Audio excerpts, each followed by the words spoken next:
যাচ্ছি। আপনারা অবগত হয়েছেন আজকে আমরা কি জন্য এখানে দাঁড়িয়েছি, আজকে অভ্যুত্থানের পরে কেন আমাদের এখানে দাঁড়াতে হবে। 5ই আগস্টের পরে উচিত ছিল একটি বিপ্লবী সরকার গঠন করা, সেখানে আমরা ব্যর্থতার পরিচয় দিয়েছি।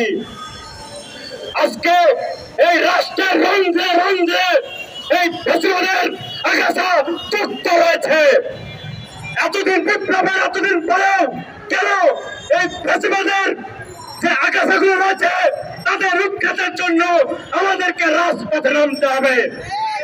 আমরা জানি ডক্টর ইউনূস সরকার একটি ক্রান্তিলগ্ন সময় পার করছে। কিভাবে পার করছে? তার যে উপদেষ্টা পরিষদ রয়েছে এবং সচিবালয় রয়েছে, সেখানেই ফ্যাসিবাদের আখড়া রয়েছে। আমরা এখন পর্যন্ত এই ফ্যাসিবাদ মুক্ত রাষ্ট্র করতে পারি নাই। শেখ হাসিনা বাংলাদেশ থেকে ইন্ডিয়ায় পালিয়ে গিয়েছে, কিন্তু দীর্ঘ 16 বছরে শেখ হাসিনার যে সেটআপ, সেই সেটআপ এখনো বাংলাতে বহাল রয়েছে। আমরা বিপ্লবী সরকার যদি গঠন করতে পারতাম তাহলে এই আমলা কামলা এই সচিবালয়ে এই সচিবরা এখনো টিকে থাকতে পারত না। সেজন্য ডক্টর ইউনূস সাহেবকে উদ্দেশ্য করে আমরা বলতে চাই, আমরা এই অন্তর্বর্তীকালীন সরকারের পক্ষে আছি। এই সরকারকে আমরা ব্যর্থ হতে দিতে পারি না, কারণ আমার ভাইয়ের রক্তের উপর দাঁড়িয়ে এই সরকার গঠিত হয়েছে। সুতরাং অনতিবিলম্বে এই সচিবালয় থেকে আওয়ামী লীগের যত সচিব রয়েছে অনতিবিলম্বে তাদেরকে প্রত্যাহার করতে হবে। শুধুমাত্র প্রত্যাহার করলে চলবে না, দীর্ঘ 16 বছরে তাদের যে অপকর্ম, সেই অপকর্মের ভিত্তিতে তাদের বিচার নিশ্চিত করতে হবে।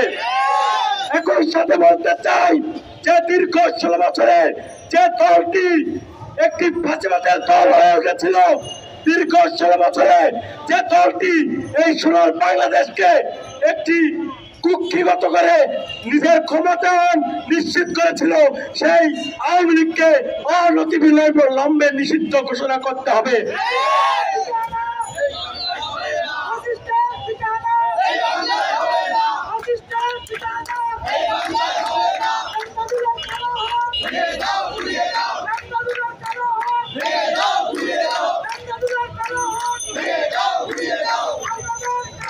একটি খুবই দুঃখের সংবাদ, বিপ্লবের প্রায় 7 মাস পার হয়ে যাচ্ছে। আওয়ামী লীগকে নিষিদ্ধের ব্যাপারে আমার দেশের রাজনৈতিক দলগুলো নিশ্চিত হয়ে আছে। কিছু কিছু রাজনৈতিক দল কথা বললেও বড় বড় রাজনৈতিক দল আওয়ামী লীগের নিষিদ্ধের ব্যাপারে চুপ করে আছে। এটা আমাদেরকে খুবই হৃদয় বিদারক লাগে। এই আওয়ামী লীগ টিকে থাকলে আপনি আমি টিকে থাকতাম না।